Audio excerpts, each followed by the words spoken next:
오이와 함께 먹은 이것 때문에 의사들도 놀란 기적이 일어났어요.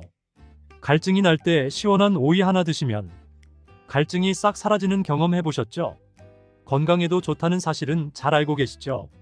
그런데 오이를 잘만 먹으면 당뇨, 고혈압, 치매 같은 심혈관 질환을 예방하는데 아주 좋다는 사실 알고 계신가요? 그리고 오이와 함께 먹는 음식에 따라 오히려 건강을 해치는 독이 될 수도 있답니다. 지금부터 오이의 효능과 함께 먹으면 독이 되는 음식, 그리고 함께 드시면 보약이 되는 음식에는 어떤 것이 있는지 모두 알려드릴게요. 건강한 삶을 위한 건강한 정보를 전해드리는 무조건 당신 편. 영상 시작 전에 구독과 좋아요 눌러주시고요. 전체 알림 해놓으시면 앞으로 알려드리는 건강 정보 빠르게 받아보실 수 있을 거예요. 밥상에 반찬으로도 많이 올라오는 오이가 함께 드시면 오히려 해가 되거나 영양 성분을 제대로 흡수하지 못하게 하는 음식들이 있습니다. 첫 번째는 바로 당근입니다. 당근과 오이를 함께 먹으면 안 된다고 하니 놀라셨나요? 오이와 당근은 김밥에 항상 같이 넣기도 하고 다른 반찬에 같이 조리할 때도 많은데요. 하지만 오이와 당근은 함께 먹으면 좋은 영양소를 흡수하지 못하게 됩니다. 오이의 95%는 수분이고 나머지 5%에는 다양한 비타민과 식이섬유, 무기질 등이 함유되어 있습니다. 오이 한 개에 함유되어 있는 비타민C의 양은 하루 권장 섭취량의 15%로 많은 양이 들어있는데요. 비타민C는 대표적인 항산화 물질로 활성산소를 제거하여 노화를 막아주고 피로회복과 면역력을 높여주는데 탁월한 효능을 발휘하는 성분이랍니다. 이뿐만 아니 콜라겐의 생성을 돕고 피부를 맑게 만드는데 도움을 주는 성분도 있는데요. 그것은 바로 오이 껍질에 있는 엽록소랍니다. 그런데 이렇게 좋은 오이 속의 비타민C를 당근과 함께 드시면 하나도 드실 수 없습니다. 당근에 들어있는 아스코르비나아제라는 효소가 비타민C를 파괴하기 때문입니다. 다만 한 가지 방법이 있긴 한데요. 따로 먹는 것이 최선이지만 오이와 당근을 꼭 함께 먹어야만 하는 상황이라면 이 방법을 이용하시기 바랍니다. 당근을 약한 열에 살짝 볶아주시거나 레몬즙을 조금 뿌려서 드시면 되는데요. 당근의 아스코르비나아제라는 효소가 열과 산성에 약한 성질을 이용하는 것입니다. 한 가지 기억하실 것은 오이의 비타민은 껍질 부분에 가장 많이 들어있으니 꼭 껍질까지 함께 드시기 바랍니다. 두 번째로 오이와 함께 먹으면 안 되는 음식은 바나나입니다. 수분이 많은 대신 칼로리가 낮은 오이, 그리고 풍부한 식이섬유로 포만감을 높이는데 도움이 되는 바나나는 다이어트 식품으로 요즘 인기가 많아지고 있습니다. 많은 분들이 오이와 바나나를 함께 드시는데 당근과 마찬가지로 바나나는 오이와 함께 드시면 문제가 생깁니다. 오이에는 심장과 혈관 건강에 좋은 영양소가 풍부하게 함유되어 있습니다. 소금, 나트륨을 많이 드시면 고혈압이 발생할 위험이 높아지고 혈관 건강에 나쁘다는 사실은 알고 계시죠? 그렇기 때문에 나트륨의 섭취량을 줄이는 것이 매우 중요한 것이죠. 그리고 이미 섭취한 나트륨을 몸 밖으로 배출시켜주는 것도 매우 중요한데요. 그 역할을 해주는 것이 바로 칼륨이랍니다. 오이에는 다양한 영양소뿐 아니라 칼륨도 많이 들어있습니다. 오이의 풍부한 칼륨이 혈관을 확장시켜주고 나트륨뿐만 아니라 노폐물까지 원활하게 잘 배출시켜주는 역할을 해줍니다. 이런 효능으로 오이만 잘 드셔도 고혈압, 고지혈증뿐만 아니라 동맥 경화와 뇌졸중과 같은 심혈관 질환을 예방하는데 많은 도움을 받을 수 있습니다. 그런데 문제는 바로 바나나에도 칼륨의 함량이 상당히 높다는 것인데요. 칼륨이 혈관 건강에 도움이 되는 것은 맞지만 과하게 섭취하게 되면 오히려 문제가 생기게 됩니다. 혈관 내에 칼륨의 농도가 높아지면 근육과 신경이 과하게 이완되는 증상이 나타나고 근육이 마비되는 증상과 손발이 저리고 심하면 부정맥과 저혈압이 나타날 수 있습니다. 앞으로는 오이와 바나나를 함께 드시기보다는 두세 시간의 간격을 두고 드시거나 다른 식사 시간에 드시길 바랍니다. 세 번째로 오이가 건강을 해치는 경우는 오이를 장아찌로 드실 때입니다. 장아찌를 만들어 보신 분이라면 아시겠지만 소금이 정말 많이 들어가죠. 소금을 아예 안 먹는 것도 문제가 될 수 있지만 우리나라 음식에는 소금이 여기저기 너무 많이 들어간다는 것이 문제죠. 우리나라 사람들의 사망 원인 1위는 위암인데요. 소금이 바로 위암을 일으키는 가장 큰 원인 중 하나입니다. 오이를 장아찌로 만들어 드시게 되면 너무 많은 양의 소금을 먹게 된다는 것이죠. 소금이 우리 몸에 들면 삼투압 현상이 일어나 혈관에 수분이 많이 들어오게 되고 혈관이 팽창하게 되며 혈압이 높아지고 심해지면 심장에도 문제가 발생하게 됩니다.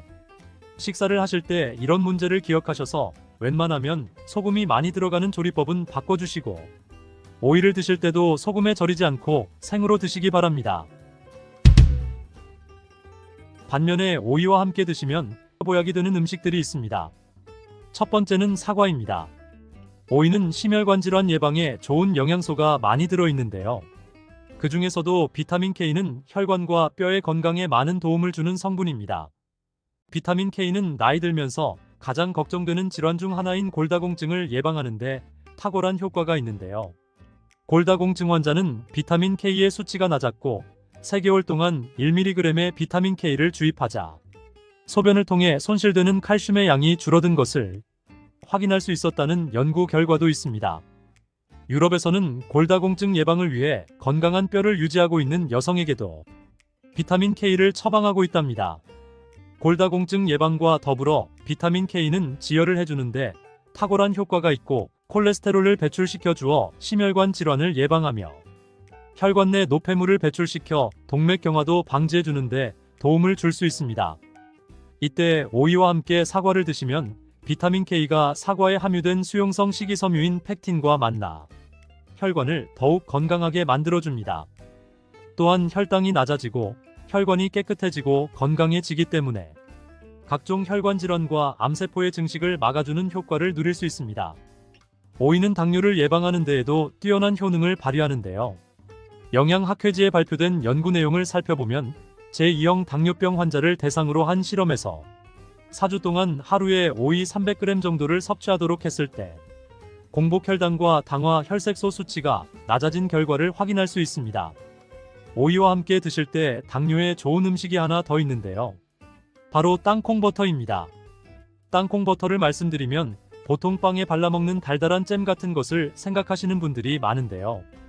땅콩에는 불포화 지방산과 식이섬유, 그리고 단백질이 풍부하여 혈당을 안정시키고 포만감을 주는데 도움을 줍니다. 특히 땅콩 버터의 불포화 지방산은 인슐린 저항성을 개선해주는 효과가 있는 것으로 알려져 있습니다. 이런 땅콩 버터와 식이섬유가 풍부한 오이를 함께 드시면 혈당 상승을 더욱 억제해주고 장 속의 노폐물도 배출시켜주는데 도움을 주어 장내 환경을 만들어준답니다. 주의하실 점은 시중에 판매되는 땅콩 버터에는 설탕이나 다른 첨가물이 들어간 경우가 많으니 땅콩 100%로 만든 땅콩 버터를 드셔야 합니다. 오이와 함께 드시면 보약이 되는 음식으로는 배가 있습니다. 햇빛에 피부가 그을리면 오이를 얇게 썰어 오이팩을 하잖아요. 열을 내려주는 효과가 있기 때문인데요. 실제로 오이는 부종을 가라앉히거나 화상을 치료할 때에 사용되기도 합니다.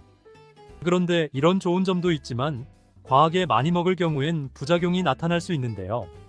차가운 기운이 소화기관에 영향을 주게 되면 소화를 방해해 소화불량이 생길 수 있습니다. 이때 배와 함께 드시면 도움이 될 수 있답니다. 배에는 디아스타아제라는 소화 요소가 많이 들어있어 소화를 원활하게 하는데 도움을 줄 수 있습니다. 또한 위장 건강에 도움이 되는 성분인 팩틴을 함유하고 있어 위장의 점막을 보호하고 위장의 기능을 개선하는 데 도움을 줍니다. 다음으로 오이와 함께 먹으면 보약되는 음식은 식초입니다. 요즘 오이에 있는 피세틴이라는 성분 때문에 치매 예방 효과가 있는 것이 알려졌는데요.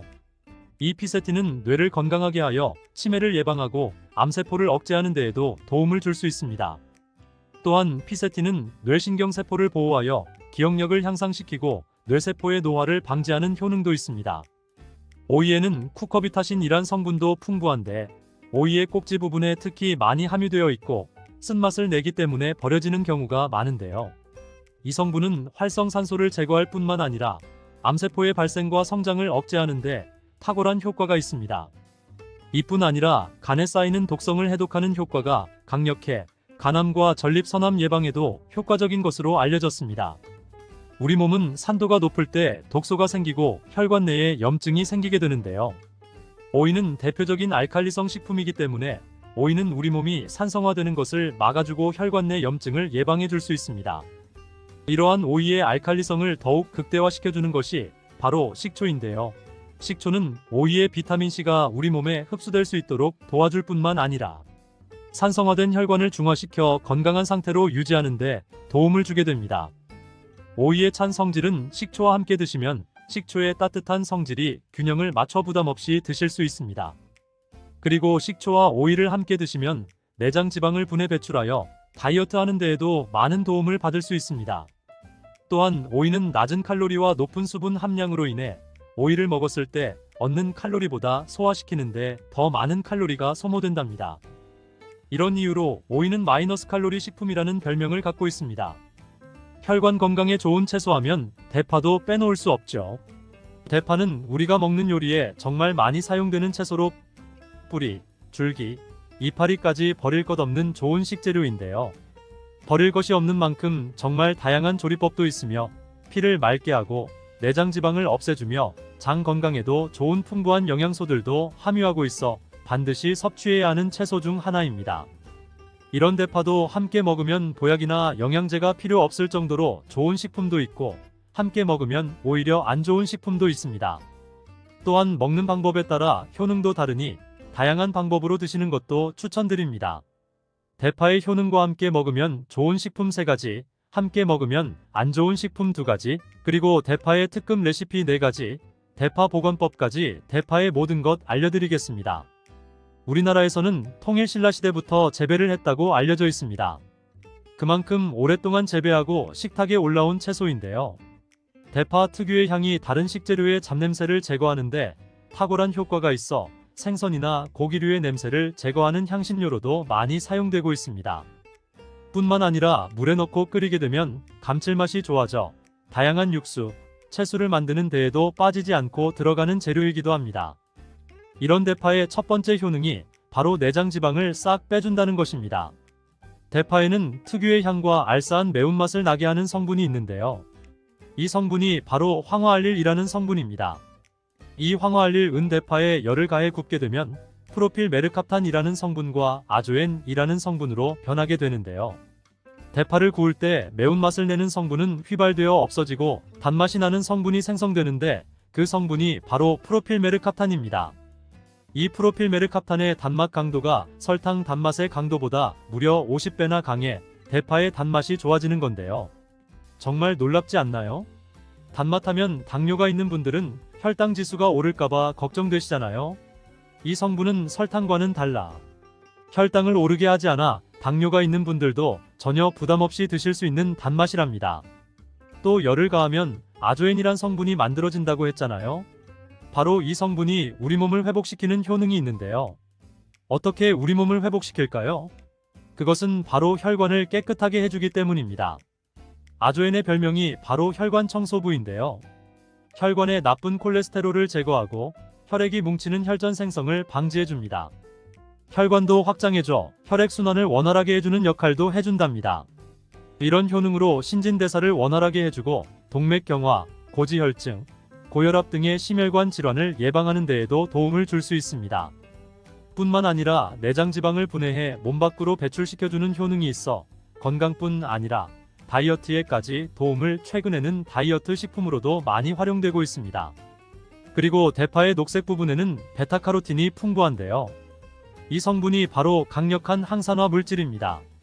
이 베타카로틴은 우리 몸속의 활성산소를 제거하여 노화를 방지해주고 피부의 탄력을 유지하며 주름을 예방하는 효능도 탁월하여 피부 미용에도 좋은 영양소입니다. 그리고 면역세포의 기능을 강화해 주어 감기나 독감 등의 질병을 예방하고 알레르기 반응을 억제해주는 효과도 있답니다. 또한 베타카로틴은 눈의 피로도 해소해 주는데요. 시력을 보호하고 야맹증과 안구건조증을 예방하는 데에도 도움을 줄 수 있습니다. 대파의 베타카로틴은 구울 때 2.5배나 증가한다고 하는데요. 이런 대파의 효능을 극대화해 먹을 수 있는 방법이 있습니다. 대파의 특급 레시피 소개해 드리겠습니다. 우선 대파를 깨끗하게 씻어주시고요. 대파를 5cm 정도로 잘라줍니다. 대파를 반으로 갈라주셔도 되고 그냥 사용하셔도 됩니다. 기름을 두르지 않은 팬에 대파를 올려 구워주시는데 앞뒤로 골고루 약간 탄 것 같이 잘 구워줍니다. 이제 장을 만들어 줄 건데요. 물을 2컵 넣어주시고요. 간장을 반컵 넣어줍니다. 고춧가루 1스푼 넣어주시고요. 참기름 1스푼 넣어줍니다. 이렇게 넣고 한번 끓여주시고 다 끓고 나면 식초를 반 스푼 넣어주시면 됩니다. 이렇게 만들어진 양념장을 구운 파를 넣은 그릇에 붓고 하루 정도 숙성시켜서 드시면 됩니다. 물론 바로 드셔도 되지만 숙성시켜 드시면 더욱 맛있는 대파 요리를 드실 수 있습니다.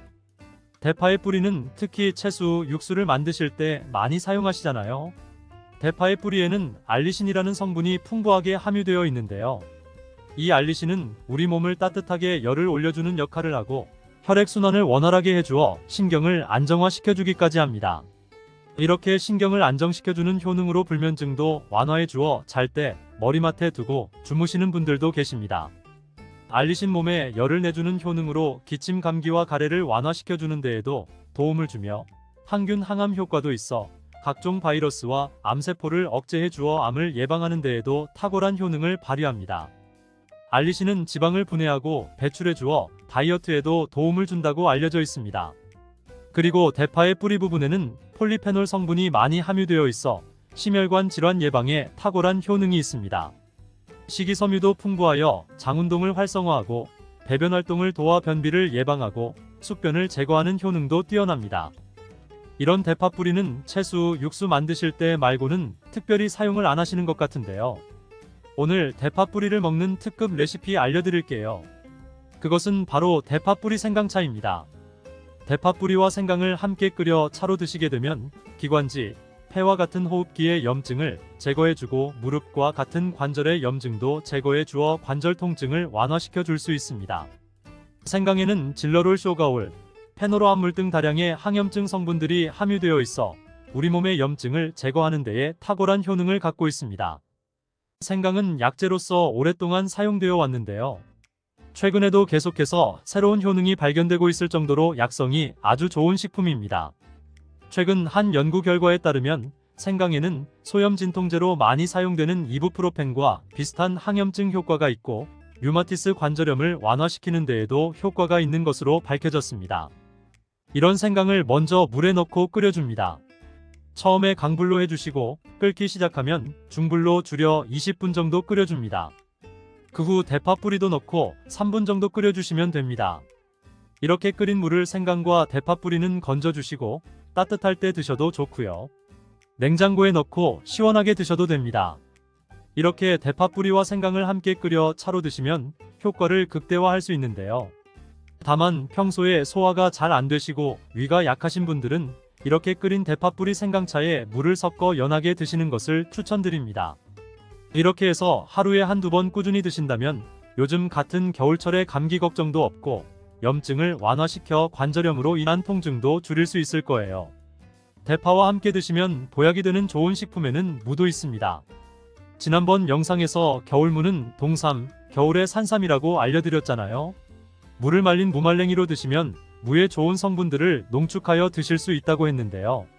간단하게 다시 한번 알려드리자면 무를 드시면 기침과 가래를 멈추게 해주는 효능이 있고 소화를 잘 되게 해주며 혈관을 깨끗하게 해주어 심혈관 질환에도 도움을 줄 수 있습니다. 또한 칼슘의 함량이 높아 골다공증을 예방하고 뼈 건강을 좋게 하는 탁월한 효능이 있습니다. 그리고 해독작용도 뛰어나고 혈당 조절을 해주어 당뇨를 예방하는 데에도 도움을 줄 수 있습니다. 이렇게 좋은 무를 대파와 함께 드시면 그 효능이 극대화될 수 있는데요. 특히 혈액을 깨끗하게 해주어 심혈관 질환을 예방하며 당뇨를 예방해 줄 뿐 아니라 당뇨합병증을 완화시켜 주는 데에도 탁월한 도움을 받을 수 있습니다. 대파를 넣은 무말랭이 무침을 만들어 드시면 오독오독한 무말랭이의 식감도 좋고 입맛도 좋게 하는 반찬으로도 정말 좋으니 꼭 대파 무말랭이 무침도 만들어 드시길 바랍니다. 대파와 함께 드시면 보약이 되는 음식 세 번째는 바로 두부입니다. 날씨가 추워지면서 몸이 움츠러들고 피로감이 쌓여 만성피로로 항상 몸이 지쳐있는 분들 계신가요? 그런 분들에게 정말 좋은 음식 대파 두부 조림 알려드릴게요. 대파와 두부가 만나면 우리 몸에 에너지를 공급하여 활력이 넘치도록 도와줍니다. 그 이유는 바로 대파의 알리신 성분과 두부의 비타민 B1이 만나면 알리티아민으로 전환이 되는데요. 이 알리티아민이 비타민의 체내 흡수율을 높여주고 신진대사를 촉진해 주어 우리 몸의 피로를 회복하고 에너지를 불어넣어 주기 때문입니다. 비타민C 하면 생각나는 과일 있으신가요? 아마도 사과가 많이 떠오르실 텐데요.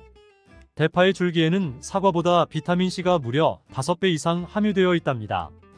바로 이 대파의 줄기 부분에 많은 비타민C는 피로의 원인인 젖산의 분비를 억제하고 제거하는데 도움을 주기 때문에 피로회복에도 도움을 주고 면역력을 강화시켜 주는 데에도 탁월한 효능이 있는 것입니다. 대파 두부 조림 맛있게 만들어 드시는 특급 레시피 알려드릴게요. 먼저 잘 씻은 대파를 어슷썰기로 썰어 주시고요. 두부는 정사각형으로 깍둑 썰기를 해줍니다. 먼저 두부를 기름을 두른 팬에 구워주시고요. 노릇노릇해지면 썰어놓은 대파를 넣어줍니다.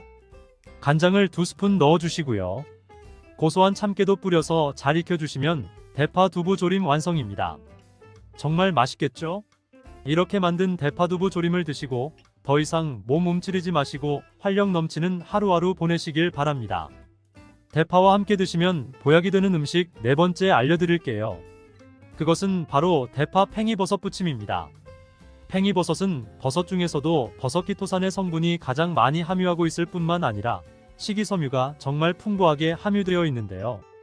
버섯키토산은 혈액 속의 지방을 분해하고 콜레스테롤을 제거해 고혈압, 동백경화, 심장병 같은 심혈관 질환을 예방할 뿐만 아니라 체내의 지방을 흡착하여 배출시켜주어 내장 지방을 줄여주는 데에도 탁월한 효능이 있습니다. 또한 버섯키토산은 체내의 중금속의 배출을 돕고 간 건강을 돕는 효능도 있다고 알려져 있습니다. 또한 풍부한 식이섬유로 인해 배변 활동을 도와 숙변을 제거하는 데에도 탁월한 효능이 있습니다. 하지만 팽이버섯의 세포벽은 단단하기 때문에 그냥 드시게 되면 성분을 흡수하지 못하는데요. 열을 가하게 되면 세포벽은 깨지고 영양성분의 흡수율을 높일 수 있습니다. 이런 팽이버섯과 대파를 함께 드시게 되면 내장 지방을 제거하고 혈관을 깨끗하게 하는 데에 탁월한 음식이 되는데요. 먼저 팽이버섯의 밑둥은 잘라버리시고요. 팽이버섯을 적당한 크기로 잘 썰어줍니다. 그리고 흐르는 물에 잘 씻어줍니다. 그리고 대파는 어슷썰기로 잘게 잘 썰어주시고요. 적당한 용기에 계란을 풀어주시고요. 팽이버섯과 대파를 넣어 잘 섞어주고 소금 한 꼬집 넣어 간을 해줍니다. 이제 잘 달족인 팬에 기름을 두르고 부쳐주시면 됩니다. 정말 쉽죠? 이렇게 좋은 대파도 함께 드시면 안 되는 음식이 있습니다. 대파와 함께 드시면 안 되는 음식 첫 번째는 바로 꿀입니다. 대파와 꿀은 두 가지 다 몸에 열을 올려주는 효능이 있습니다. 한의학에서는 대파와 꿀을 함께 먹으면 위장에 탈이 나고 더부룩한 현상이 나타날 수 있는데요. 대파와 꿀을 함께 먹으면 위에서 소화액 분비를 억제하여 소화불량을 유발할 수 있기 때문입니다. 또한 꿀은 알레르기 반응을 일으킬 수 있는데 대파와 함께 먹으면 그 알레르기 반응이 더욱 악화될 수 있는 영향이 있습니다. 꼭 기억하셔서 대파와 꿀은 함께 드시지 않기를 바랍니다. 또 대파와 함께 드시면 안 되는 음식은 미역입니다. 미역과 파 둘 다 알긴산이라는 성분이 있는데 이 알긴산은 미끌거리는 식감이 있습니다. 함께 드시게 되면 식감이 안 좋은 이유도 있지만 식감보다도 더 중요한 이유가 있습니다. 그것은 파에는 인과 유황 성분이 있는데요. 미역과 파를 함께 드시게 되면 파의 인과 유황 성분이 미역에 함유된 칼슘의 흡수를 방해하게 됩니다. 미역에는 칼슘 함량이 높아 골다공증 예방에 좋은 효능이 있는데 이 효능을 전혀 누리지 못하게 되는 것입니다. 미역국을 끓일 때 대파로 채수를 내어 시원한 미역국을 끓여 드시는 분들이 계신데 절대 미역국을 끓일 때 대파는 사용하지 않기를 바랍니다. 대파를 한 단 사면 양이 많아 한 번에 드시지 못하는 경우가 많은데요. 대파 보관하는 방법 알려드리겠습니다. 대파를 보관하실 때는 씻지 않고 흙이 묻은 채 보관하는 것이 좋지만 사용하기 불편하시기 때문에 씻어서 보관하는 방법을 알려드릴게요. 우선 잘 씻은 대파를 줄기와 잎 부분으로 나눠 잘라주시고요. 물기를 제거하고 키친타올을 넣은 지퍼팩에 줄기와 잎 부분을 나눠 담아 냉장고에 보관해 주시면 됩니다. 이렇게 하시면 2-3주 정도는 보관 가능하시고요. 더 장기간 보관하시려면 냉동을 하시면 되는데 냉동 보관하시려면 대파를 사용하기 원하는 크기대로 잘라 지퍼팩에 넣어 냉동하시면 됩니다. 이렇게 하시면 냉동된 대파를 꺼내 볶음 요리 같은 것 하실 때 바로 사용하실 수 있습니다. 잡곡하면 무엇이 떠오르시나요? 당연히 건강한 식단이 떠오르시죠? 흰쌀밥이 건강에 안 좋고 잡곡밥이 건강에 좋다는 것은 이미 오래전부터 알고 계셨을 거예요. 그런데 이 잡곡밥을 잘못 먹으면 오히려 암에 걸리고 치매도 앞당길 수 있다는 사실 알고 계셨나요? 건강식으로 알고 있던 잡곡밥, 건강에 어떻게 안 좋은 영향을 주는지, 그럼 어떻게 먹어야 잡곡밥을 건강하게 먹을 수 있는지 바로 알려드리겠습니다. 현미 잡곡밥이 건강을 해치는 원인은 바로 독소 때문입니다. 어떤 독소냐? 바로 렉틴과 밀베아렉틴입니다. 밀가루의 글루텐이 장벽에 구멍을 만들어 장누수와 뇌누수를 유발하여 만성염증과 치매를 발생하게 하는데요. 밀베아렉틴은 밀가루에 있는 글루텐보다 입자가 더 작아 더욱 위험한 독소입니다. 글루텐보다 입자가 작아서 위장벽을 쉽게 통과할 수 있습니다. 이렇게 되면 소화되는 것을 방해하여 구토, 설사를 유발할 뿐 아니라 칼슘, 철, 인, 아연, 단백질의 흡수를 방해한다는 것입니다. 또한 렉틴은 소화기관 내벽의 세포에 결합하여 장내 세균의 성장과 작용에 나쁜 영향을 미치고, 렉틴은 장기간 소화기관 내벽 세포에 결합해 있기 때문에 자가면역 반응을 일으킬 수 있습니다.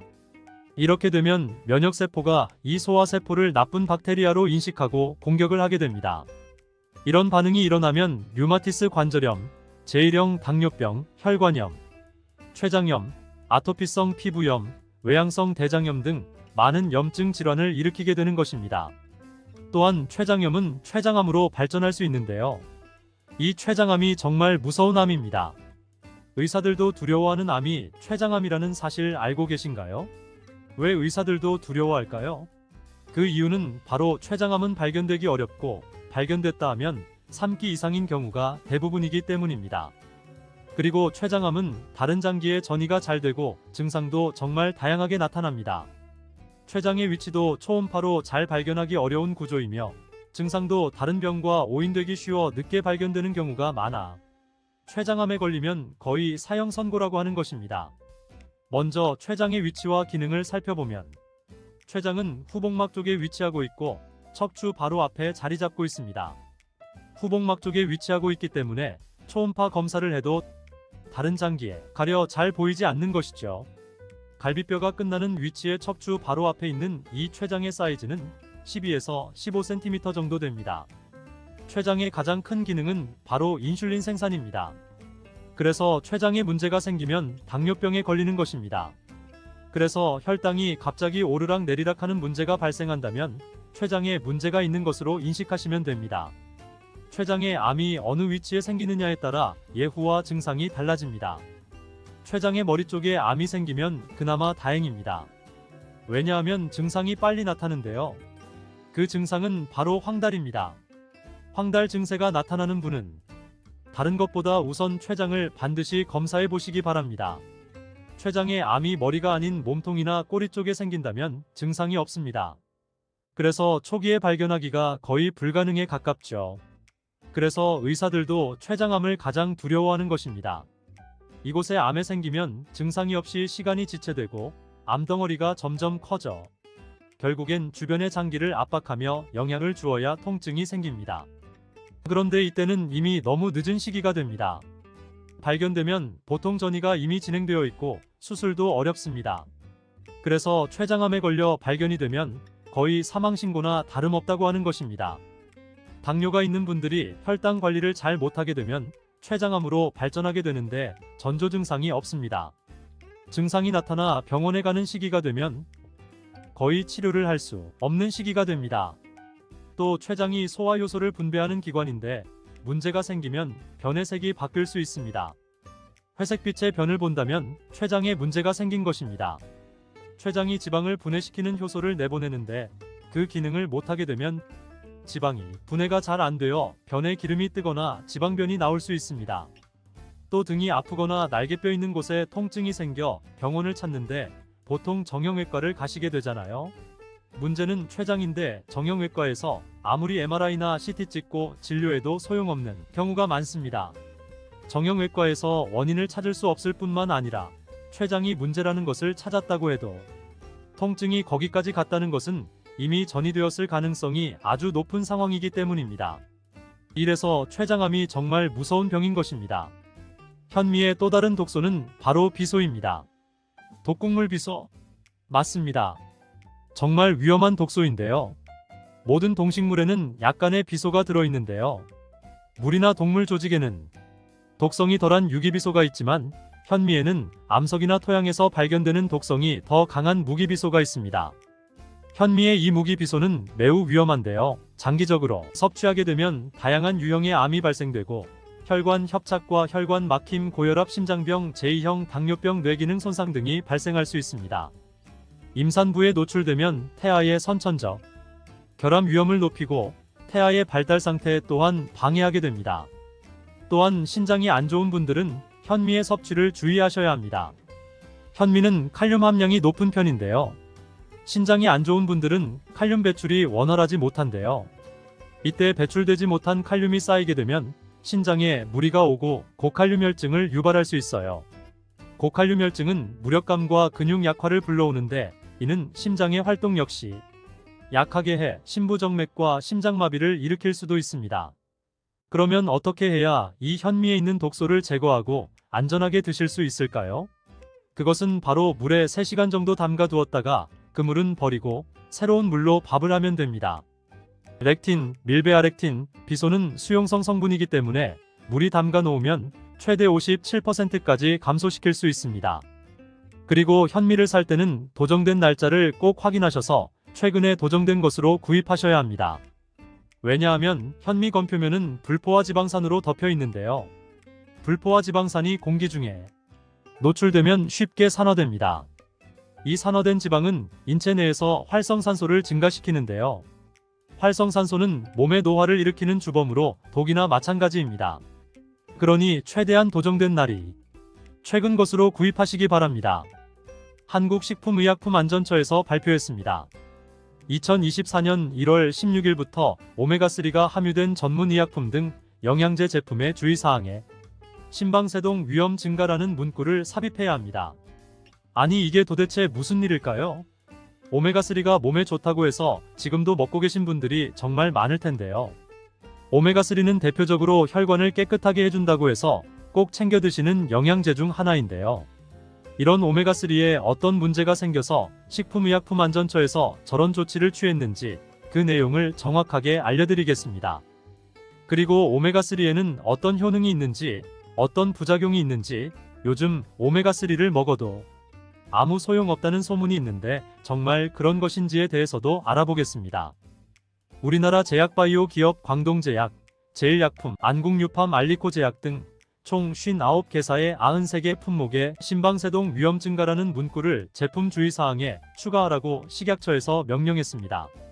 이렇게 된 이유는 먼저 유럽의약품청이 오메가3로 인한 심방세동 부작용의 가능성을 공식적으로 인정한 여파입니다. 심방세동은 심장의 심박 내에서 발생하는 빠르고 불규칙한 전기 신호인데요. 가장 흔한 부정맥의 한 종류입니다.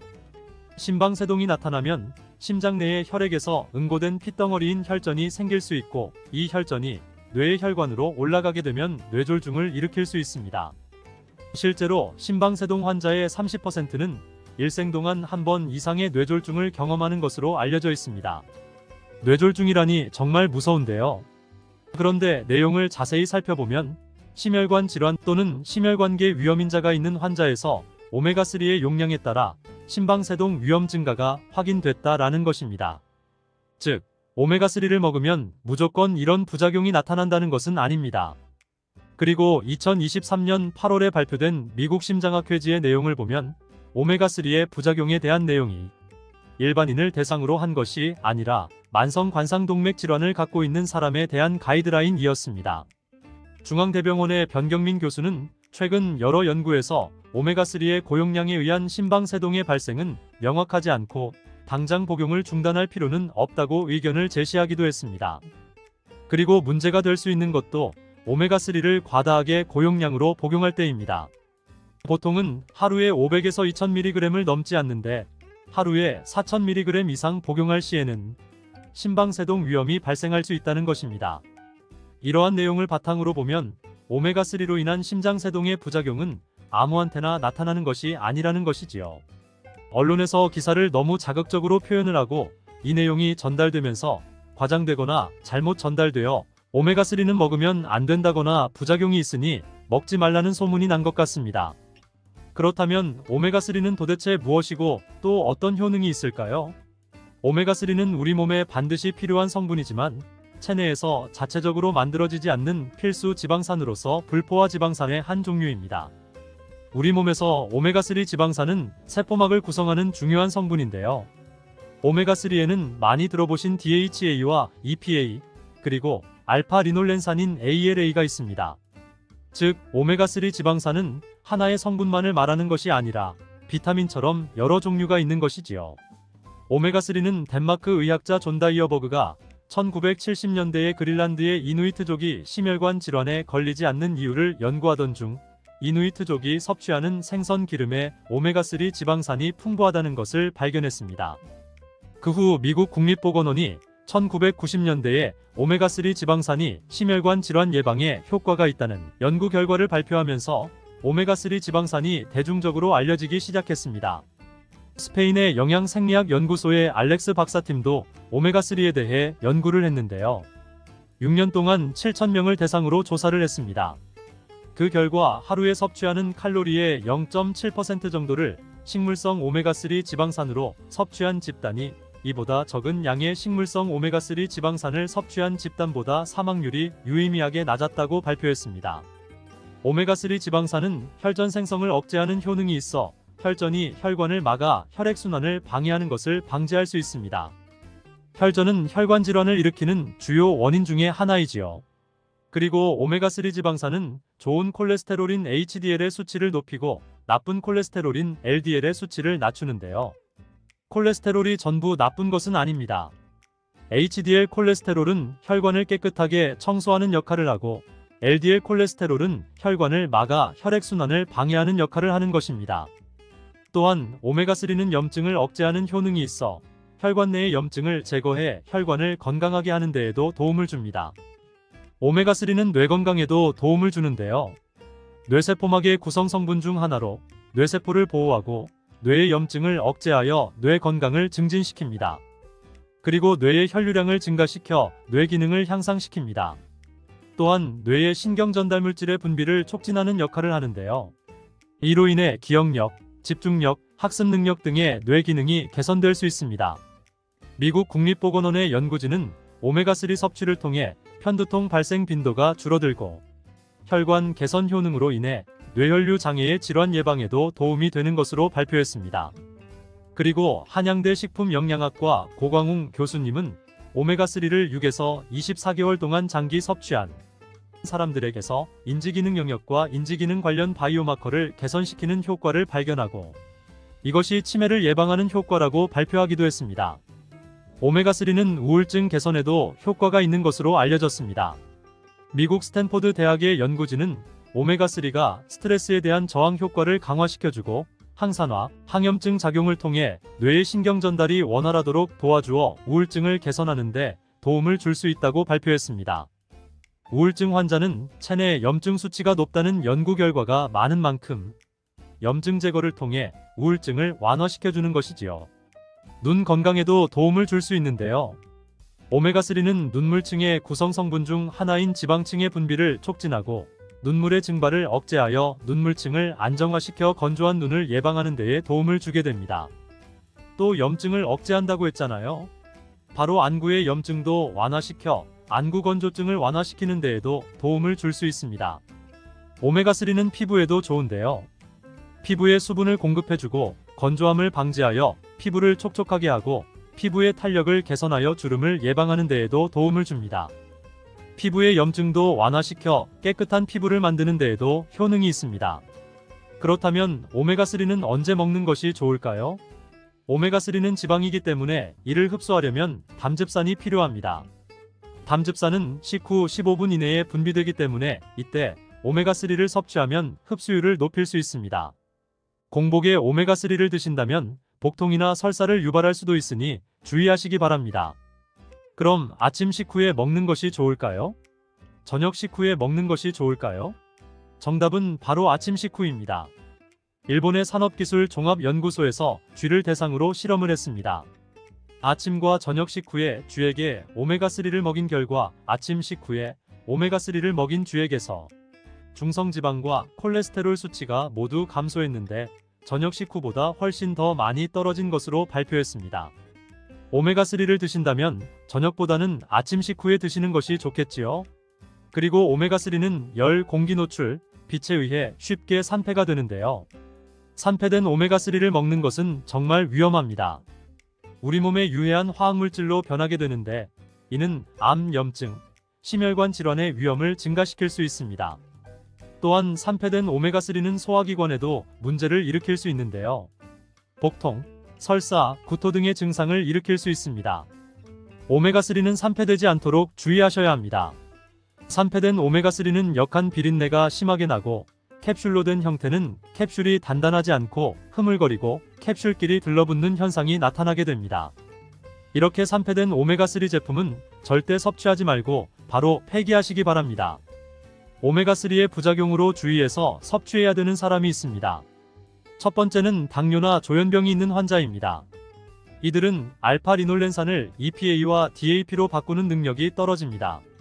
식물성 오메가3인 알파-리놀렌산은 우리 몸에 흡수되어 효능을 발휘하려면 EPA와 DHA로 전환이 되어야 하는데 이렇게 전환시킬 수 없다면 오메가3를 먹어도 아무 소용이 없는 것입니다. 따라서 당뇨나 조현병이 있는 분들은 식물성 오메가3보다는 동물성 오메가3인 DHA와 EPA가 풍부한 생선을 통해 섭취하는 것을 권장합니다. 두 번째로 주의하셔야 하는 분들은 피부에 아토피나 건선 등으로 인해 스테로이드제 연고를 사용하는 분들입니다. 이런 분들이 오메가3를 섭취하게 되면 아토피나 건선을 더욱 악화시킬 수 있습니다. 세 번째, 오메가3를 드실 때 주의하셔야 하는 분들은 평소에 두통이 잦거나 어지러움 증상이 있는 분들입니다. 오메가3가 혈액순환을 도와주고 혈관을 이완시켜주는 효능이 있는데요. 이런 효능 때문에 어지러움 증상이나 두통이 오히려 심해질 수 있다고 합니다. 네 번째는 저혈압이 있는 분들이나 연세가 많은 분들은 오메가3를 주의해서 섭취해야 합니다. 이런 분들은 오메가3 섭취 후에 몸에 멍이 생기거나 잇몸에 출혈이 생기는 증상이 발생할 수 있고 안구에 실핏줄이 터져 피가 고인 것 같은 증상이 나타날 수 있습니다. 이런 증상이 보이면 즉시 오메가3 섭취를 중단해야 합니다. 다섯 번째, 혈전용해제인 와파린과 아스피린 같은 약을 복용하시는 분들입니다. 이런 분들은 출혈이 증가할 수 있는데요. 미국 FDA에서는 혈소판 수치가 낮은 사람은 오메가3를 섭취하지 말라고 권고하고 있습니다. 여섯 번째, 오메가3를 주의하실 분들은 알레르기가 있는 분들인데요. 특히 해산물에 알레르기가 있는 분들입니다. 오메가3를 드신 후에 입 주변, 눈 부위가 가렵거나 심하게 붓는 증상, 피부에 두드러기가 올라오는 증상이 나타나면 오메가3 섭취를 중단하시고요. 혹시 숨을 쉬는 것이 불편해지는 증상이 나타나는 분들은 즉시 응급실로 가셔야 합니다. 이는 면역 반응이 과하게 나타나는 현상으로서 아나플락시스라고 하는데요. 호흡 곤란이 심각해지면 사망에 이를 수도 있습니다. 일곱 번째는 오메가3를 드시고 짙은 색의 소변, 구토, 황달과 같은 증상이 나타나는 분들은 바로 병원 진료를 받으셔야 되는데요. 이런 분들은 간에 문제가 생겼을 가능성이 높은 분들입니다. 간 수치가 급격히 오르는 간독성 반응이 나타난 것입니다. 여덟 번째는 임산부입니다. 임산부는 출산하기 한 달 전에는 오메가3 섭취를 중지하시는 것을 권장합니다. 오메가3로 인해 혈액이 묽어져 지혈이 어려워질 수 있고요. 자궁 수축에 방해가 될 수도 있습니다. 오메가3의 섭취는 사실 식품으로 섭취하시는 것이 가장 안전하고 좋은 방법인데요. 들기름, 아보카도, 오일 같은 것에도 오메가3가 풍부하게 함유되어 있으니 요리하실 때 넣어서 드셔도 좋고요. 기름만 한두 스푼 약처럼 드셔도 됩니다. 그리고 오메가3가 풍부한 등푸른 생선도 일주일에 2회 정도는 드시는 것이 좋겠습니다.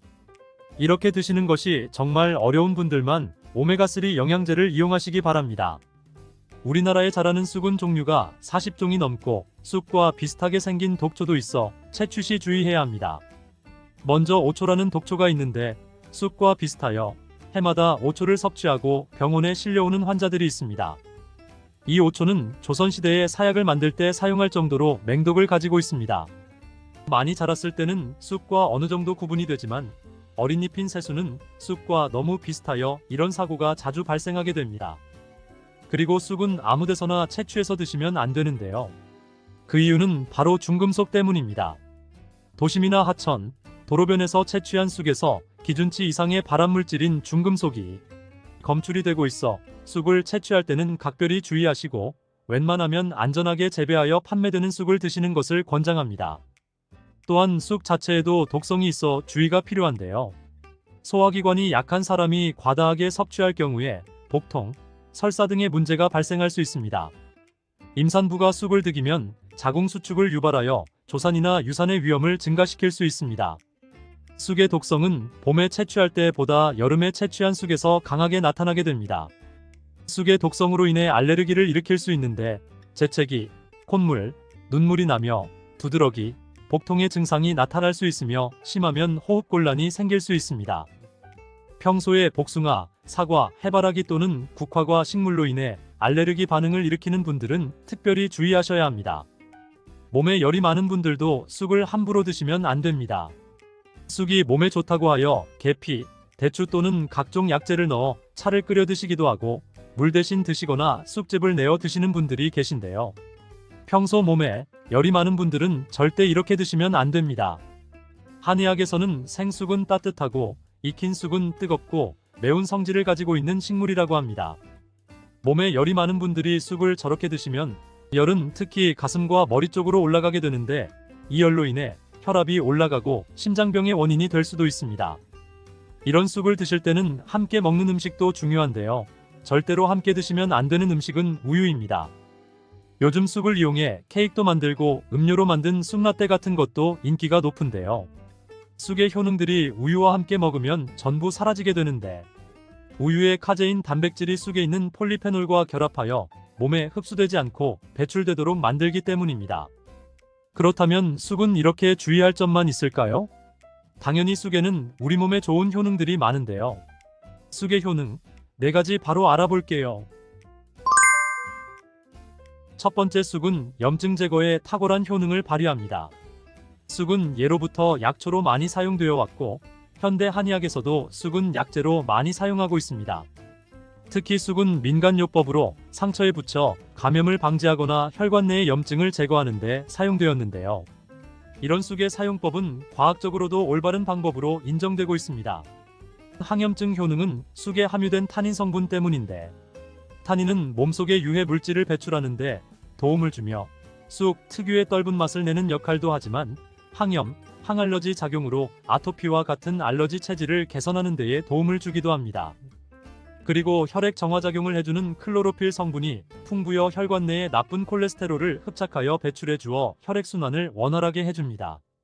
이뿐 아니라 클로로필은 혈액 내의 해로운 병균을 제거해주는 백혈구의 수를 늘려 염증을 억제하는 데 탁월한 효능을 발휘해줍니다. 두 번째로 쑥은 당뇨 개선에 탁월합니다. 쑥에는 이눌린이라는 수용성 식이섬유가 풍부한데요. 이 성분은 장에서 포도당의 흡수를 느리게 만들어 식후에 혈당이 급격히 오르는 것을 예방해줍니다. 건강한 성인을 대상으로 한 최근의 한 연구에서는 이들이 쑥 추출물을 먹고 난 후에 식후 혈당이 눈에 띄게 낮아진 결과를 확인할 수 있었습니다. 그리고 클로로겐산이라는 성분이 많아 간에서는 포도당의 합성을 억제하고 근육에서는 포도당의 이용을 촉진해서 혈당 조절에 큰 역할을 해준답니다. 실제 연구에서도 클로로겐산은 공복 혈당과 당화 혈색소가 크게 낮아지고 인슐린 감수성이 높아진 사실도 밝혀졌습니다. 그런데 이 2가지 성분보다도 훨씬 더 중요한 것이 있는데요. 그것은 바로 시네올입니다. 시네올이 혈당 조절에 결정적인 역할을 하는데 췌장의 베타세포를 자극하여 인슐린 분비를 촉진시켜주며 말초 조직에서는 인슐린 감수성을 높이는 역할을 합니다. 시네올 말고도 쑥에는 이눌린, 클로로겐산, 폴리페놀 등 여러 생리활성 물질들이 복합적으로 작용해서 당뇨를 개선하는 것이랍니다. 세 번째, 쑥의 효능은 몸을 따뜻하게 해주는 역할입니다. 당뇨 개선에도 도움을 주는 시네올은 특유의 향을 내며 몸을 따뜻하게 해주는 효과가 있습니다. 시네올은 혈액순환을 촉진하고 면역력을 강화하는 데 도움을 주는데요. 특히 손발이 찬 수족냉증을 개선하는 데 효과적이며 신진대사를 원활하게 해주어 생리통, 생리불순 등의 여성 질환을 완화시키는 데에 큰 역할을 해줍니다. 쑥의 따뜻한 성질이 혈액순환을 촉진하고 자궁의 기능을 강화해주기 때문이랍니다. 네 번째로, 쑥은 장을 건강하게 하여 변비를 예방하고 소화불량을 해결하는 데 도움을 줍니다. 쑥에는 시금치보다 무려 3배나 많은 식이섬유를 가지고 있어 장 운동을 촉진하고 변비 및 숙변 제거에 탁월합니다. 또한 시네올은 위장 점막의 염증을 완화하고 위장 내 유해균을 제거하여 소화장애를 예방하는 데 도움을 줍니다. 그리고 쑥에 함유된 비타민 A는 장내의 점막을 보호하여 장 건강을 유지하는 데 도움을 주며 항산화 작용이 뛰어난 비타민 C는 장내 유해균을 제거해 주어 장의 환경을 좋게 만들어줍니다. 평소 소화가 잘 되지 않는 분은 쑥을 드시고 답답하고 더부룩한 증상을 해결하면 정말 좋겠죠. 근데 쑥을 드실 때 쑥만 드시는 게 아니잖아요. 다른 음식들과 같이 드시는데 쑥도 궁합이 맞는 음식이 따로 있다는 사실 아시나요? 이렇게 몸에 좋은 쑥도 함께 드시면 보약이 되는 찰떡궁합 음식이 있습니다. 첫 번째 쑥과 함께 드시면 보약이 되는 음식은 브로콜리입니다. 쑥과 브로콜리를 함께 드시면 염증과 항암에 놀라운 효능을 갖게 되는데요. 브로콜리는 건강에 좋은 채소라는 사실은 이미 잘 알고 계실 거예요. 우선 철분의 흡수율이 2배 이상 높아집니다. 그래서 특히 철분이 부족한 산모뿐만 아니라 모든 연령대의 여성들에게 좋은 식품이 됩니다. 그리고 서로의 무기질과 비타민의 구성이 좋아 염증 해소에 정말 대단한 시너지 효과를 발휘하게 되는데요. 혈액이 산성화되어 염증이 생기는 것을 원천 차단해주고 세균에 대한 저항력도 길러주어 최고의 항염, 항암식품이 된답니다.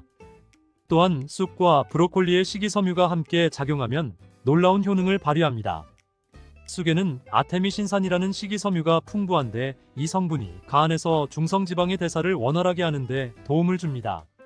이렇게 되면 지방간도 해결되며 몸에 지방이 저장되는 것을 막아주어 다이어트와 붓기 제거, 특히 뱃살 제거에 탁월합니다.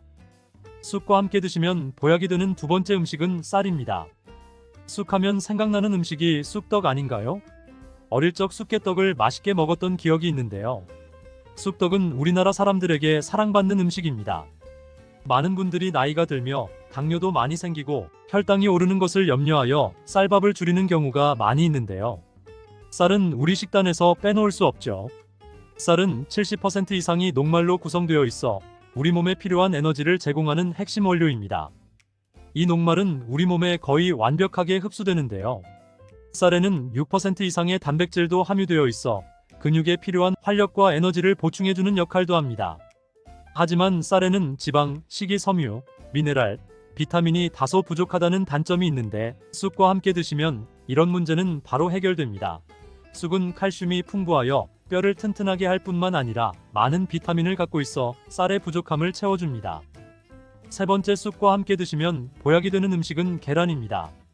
쑥과 함께 계란을 드시면 나이가 들면 많이 생기는 신경통과 손, 발 저림 증상을 해결할 수 있습니다. 특별히 여성들에게 도움이 많이 되는데요. 쑥의 따뜻한 성질로 인해 혈액순환이 잘 되고 몸의 붓기와 독소를 제거해주는 효과가 좋아 신경통, 저림 같은 증상을 진정시키는데 놀라운 효능을 발휘하게 됩니다. 계란의 단백질과 쑥이 만나 근육을 단단하게 만들어줍니다. 계란에는 단백질과 항산화 성분이 풍부하지만 비타민C가 부족한데 쑥에 많은 비타민C가 있어 계란의 부족한 부분을 채워줍니다. 쑥의 칼슘과 미네랄은 혈액 속에서 세포의 균형을 지켜주고 폐를 정화하여 폐질환도 완화시켜줍니다. 또한 골다공증과 같은 뼈질환을 예방해주기도 합니다. 그리고 쑥과 계란을 함께 드시면 뇌 건강에도 좋은데요. 계란의 콜린과 쑥의 비타민이 함께 기억력과 인지 능력을 향상시켜주고 뇌세포를 보호하여 치매를 예방해줍니다.